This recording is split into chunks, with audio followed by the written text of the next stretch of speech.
नमस्कार सांग मैंने जय जगन्नाथ समस्त को मो टेस्ट पुड़िया किचन को आपण मानक स्वागत।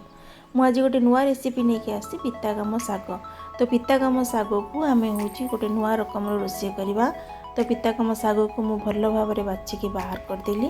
देखो पितागाम साग एमती नाड़ी सहित आसे तो नाड़ी की सब अलग करदेली।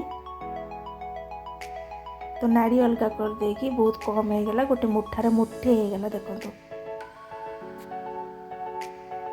ताको गोटे जगह आनिबा। देखो केतिकी नाड़ी बाहरला, साग केतिकी नाड़ी केतिकी बाहरला। देखो तो अलग कर सारा पर गोटे जगह नहीं कि आसिली। से पितागाम साग को भल भाव में टिके भेदे देली। भेदे दे सारा पर 2-3 मिनट भेदेला भलिकी धोईदेली। धोइले पर आलू बैगण आनी गोटे आलू गोटे बैगण आनी ताको टिक टिक करी काटिदेली। सब टिक टिक देखो बाहर करदेली। आलू बैगण सारू पड़े तो सारू मुझे स्किप कर देछि, सारू पड़ीनी। आलू बैगण काटिदेली। गोटे टमाटो गोटे पियाज आ किछि कंचा लंका ताकू भी आनिकी छोट छोट पीस करदेली। देखो पूरा छोट छोट कर काटिदेली। तो हो गला आमर आउ किछि सामग्री इतरे दरकार नहीं। तो ये आलू बैगण धुआ होगी रखाला। ये पितागाम साग को धोईकी रखिली। वर्तमान आम तैयारी करवा। तो गोटे कड़ई बसैबा। कड़ई बसैकी जो आलू बैगण धोईकी रखी ताको सब पानी बाहर करके से कड़ई रे रखिवा। ए पर्यंत मु गैस ऑन करने, गैस मु लास्ट को ऑन करी।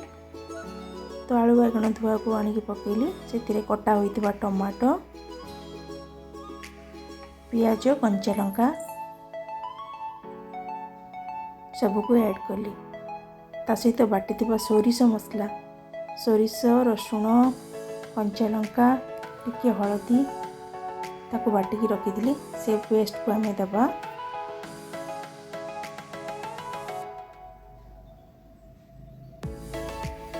आवश्यक मुताबक जी तरकारी से देवे, जी दरकार देवे से। तापर आम हल्दी लुण लंका गुंड सब पकेवा।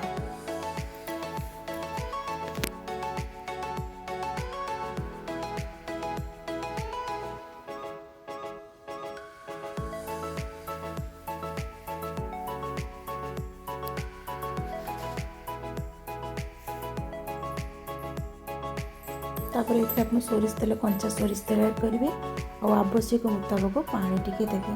जी दरकार से पानी देवे, बेसी पानी देवेनि। जकजकिया है भाया पानी टिके देवे। देखते मुझे अल्प किसी पानी देली। तापर बर्तमान गैस लाइटर ऑन करी। तरकारी की टिके भलिकी गोलई देवा। गोलई देकी ताको ढांकी देवा। मीडियम रु हाई रु मीडियम आपन ताको रखिबे। ता फ्लेमटा बेसी हाई देवेनि कि बेसी भी कमेइबेनि, मीडियम साइज रे देवे।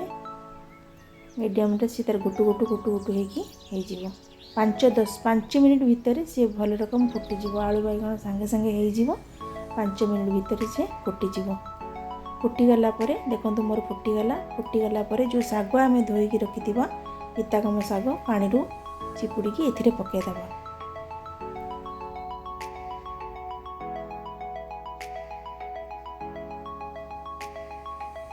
पानी रे चिपुड़ी एथिरे पकेइदबा।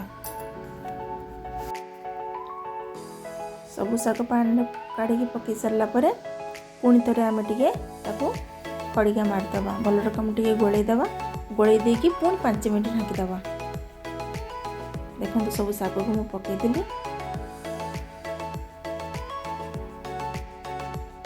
बस खड़िका टे मारिदेकी आप ढांकीदेवे। 5 मिनट ढांके, बेसी आ ढांकबे कहीं सागटा छोट छोट साग सांगे सांगे मोड़ीज। तरकारी तो हो जाइए, खाली जहाँ पत्रटा हम तो सांगे सांगे ढांकी देवे। ढांकी देकी 5 मिनट पर बाहर करदेवे। 5 मिनट है बाहर करदेवे। से कड़ईटा को भल रकम पानी टिके मिछुड़ी देकी धोईदेवे। धोई देकी से किछि तेल टिके पकेइबे। 2-3 पाखुड़ा रसुण आप छेचिदेवे, बेसी किछि दरकार नहीं। 2-3 पाखुड़ा रसुण छेचिदेवे। ये देखो सोरिष आ लंका रखी, सुखिला लंका रखी।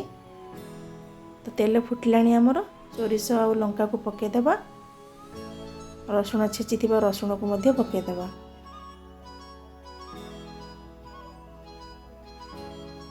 हो गला आउ एथिरे किछि बास किछि दरकार नहीं कहीं आम सब जिनस तरकारी सीझा बेले पकईचंती। तो वर्तमान सीझा होइतिबा पितागम साग को एथिरे पकईदेबा। एथिरे बड़ी आपन जदि थिबो ऐड करेंगे, मु बड़ी स्किप करछि, बड़ी नाही तो आपन एटा पकईदेबे, छुंक मारदेबे। एबे खातु गरमा गरम पितागम साग गरम भात सांगरे खाई परिबे, पखाला भात सांगरे खाई परिबे, बहुत बढ़िया टेस्टी लागिवो। यदि मो रेसिपीटा भल लगी आप निश्चित कमेंट करेंगे, सब्सक्राइब करेंगे और लाइक करेंगे।